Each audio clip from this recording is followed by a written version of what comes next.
Margaret. I never thought I'd actually get to appear at Glastonbury, given my complete lack of musical skills. So to Joe and Mary Claire, you've not just provided us with Glastonbury, you provided us with Glastonbury weather to go with it. But I am happy to be back in McGill. I thank Joe, Mary Claire, Michael and the committee for putting this together. And let's just maybe move away from the topic for a minute and pay tribute to that committee. We appear in Glenties every year. Some of you, we enjoy the week, enjoy the debate. We assume somebody waves the magic wands, puts it all together, and we disappear off again and book the hotel for next year. But there's a very hard-working committee pulling all this together in a way that other summer schools could learn from in terms of how inclusive it is. And that committee is replicated across the country at the moment, organising festivals and events and voluntary effort. There's no return to anybody for this. And to that spirit here in Glenties and over the country, at a time when we're here in Glenties reflecting on the downsides of Ireland in 2010, let's celebrate that spirit as well. And let's celebrate that commitment of Irish people right across this island, particularly this time of year when our tourism season is at a height. So to Joe, to Mary Claire, thank you, and thank you to communities all over the country.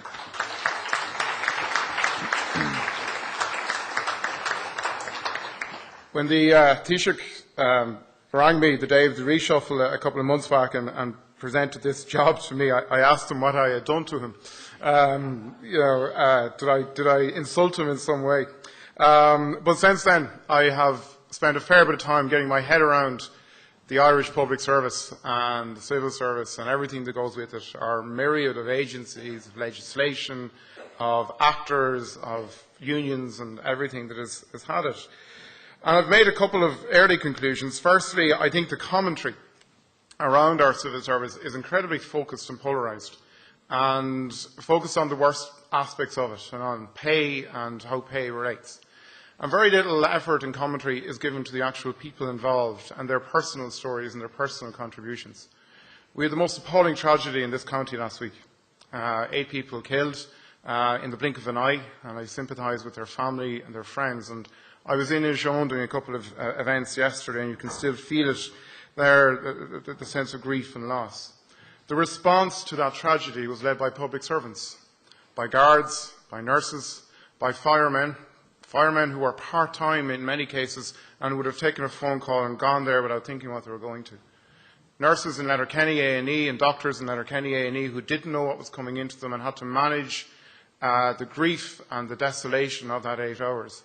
And that is happening all over the country in different phases and different spheres as we speak today and right throughout every day of the year. Public servants are putting themselves in positions that we couldn't even dream about the impact it's having on their own personal lives. And we never focus on that, either as government or as politicians or as journalists. We actually never focus on the personal. We put it in the context of strategies and budgets and that. And I think we need to do more of that. As Shauna said, we have 300,000 plus people working in the service, many of them doing super jobs, others not doing such great jobs. But the systems of recognition and reward and promotion are so flawed and in need of change that we have very little way of differentiating and encouraging those that are doing it. In terms of service, I'm not into the ideology of it and the academic and business ideology.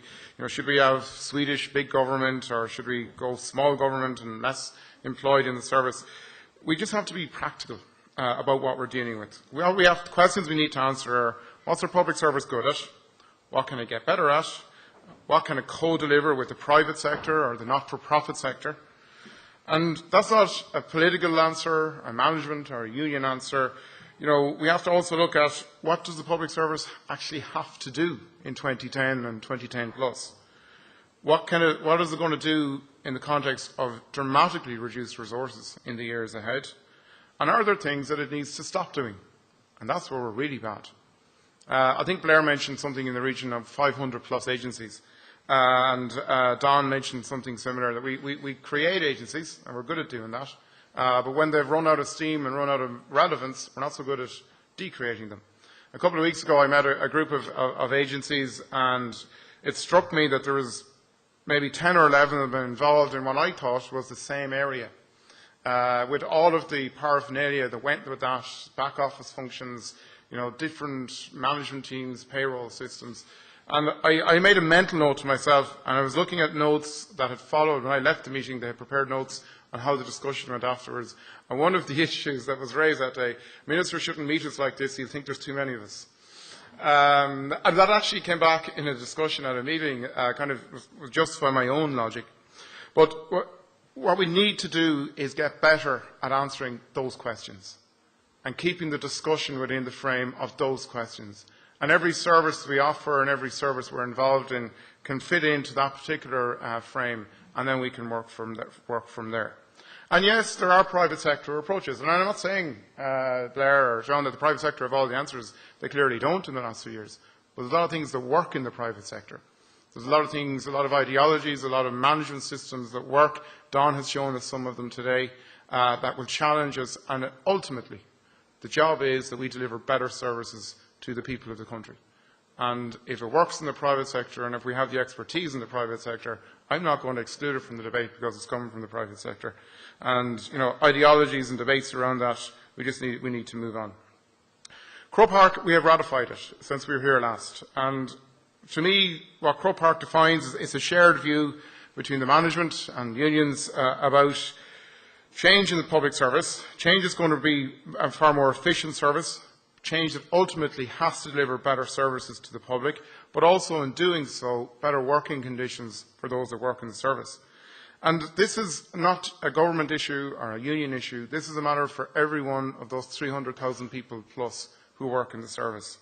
And the difficulty with any agreement, be it Croke Park or a social partnership, is that they're agreed and negotiated to a certain extent in isolation from what actually happens on the ground.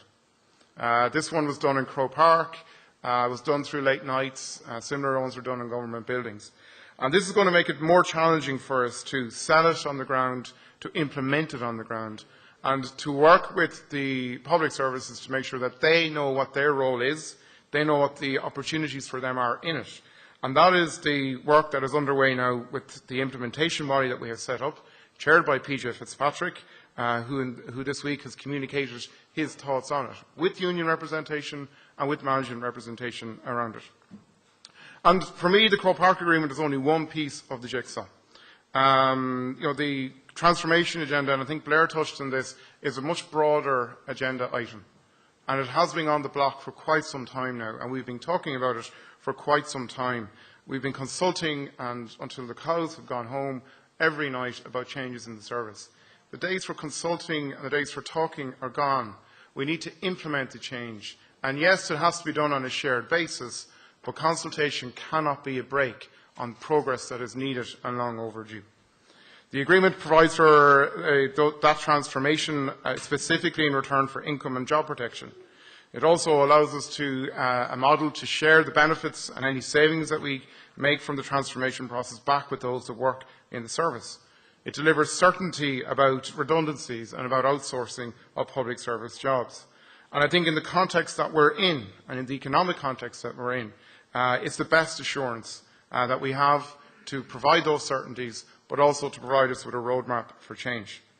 It has endorsed a willingness to change, a willingness to redeploy, to work in different locations, to retrain, to take on more responsibility, to adopt new work practices, and to work across professional, technical and sectoral boundaries.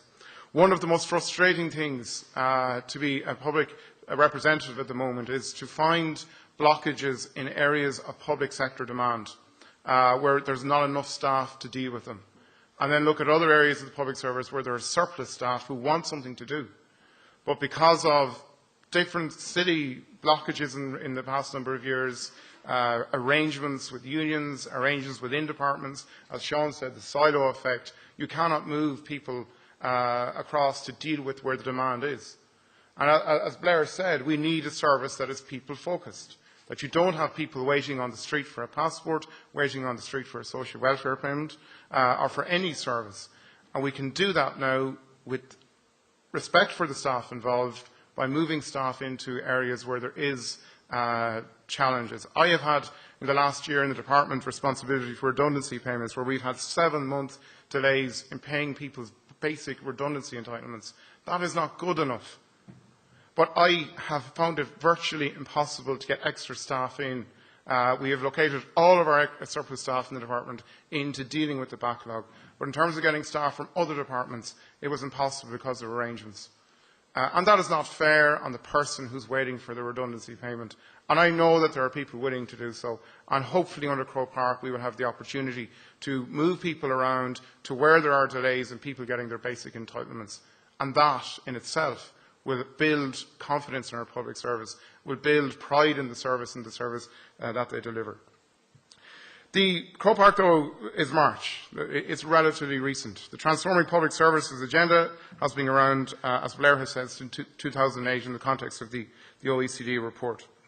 And the OECD report has challenged us that we need to continually modernise and reform our public sector and our public service systems and practices. And there is, in fairness, as has been pointed out by Don and by Blair and by Sean, there's a lot of stuff, good stuff going on.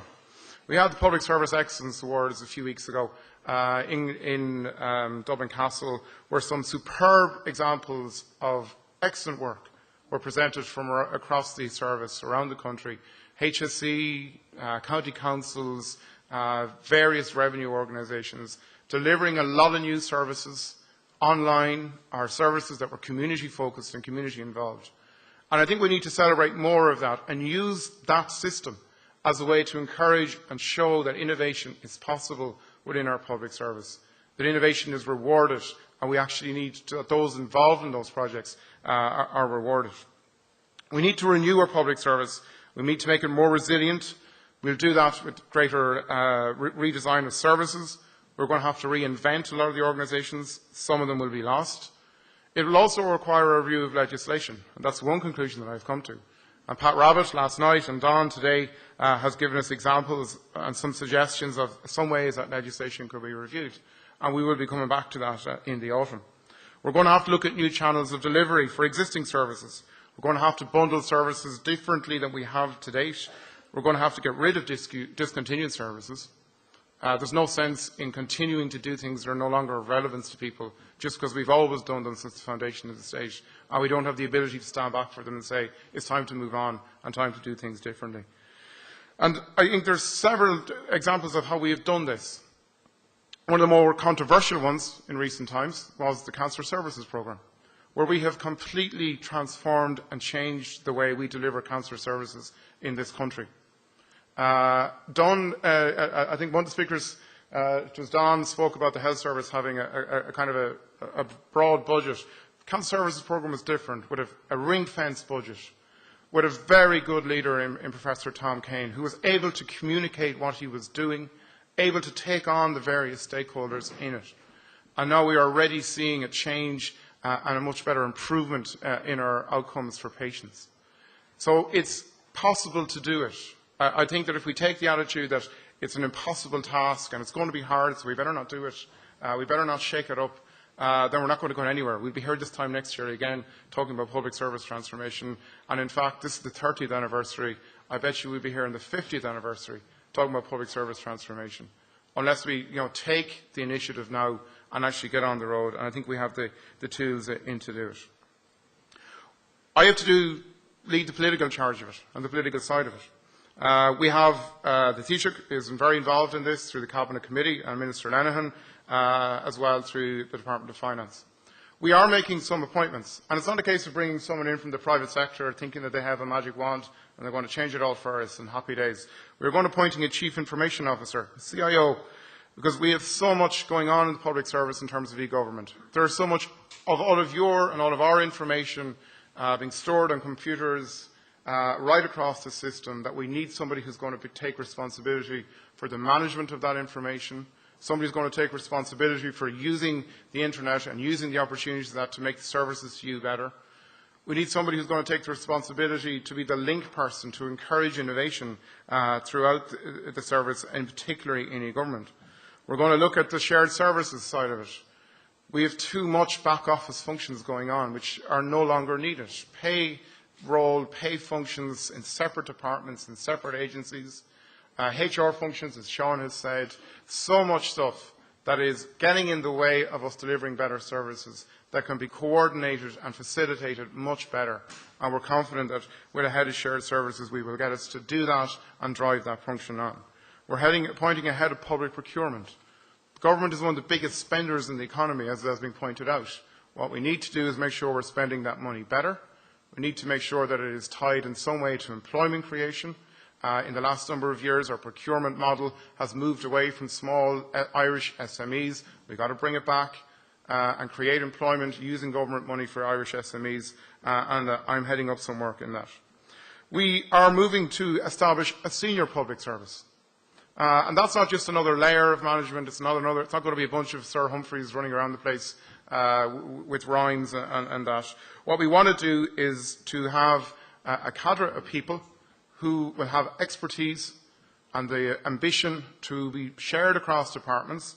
Similar to what Sean was saying in terms of graduates who move from department to department, bring their experiences, who will move in and out of the public and into the private sector and bring their experiences back in for the benefit of citizens.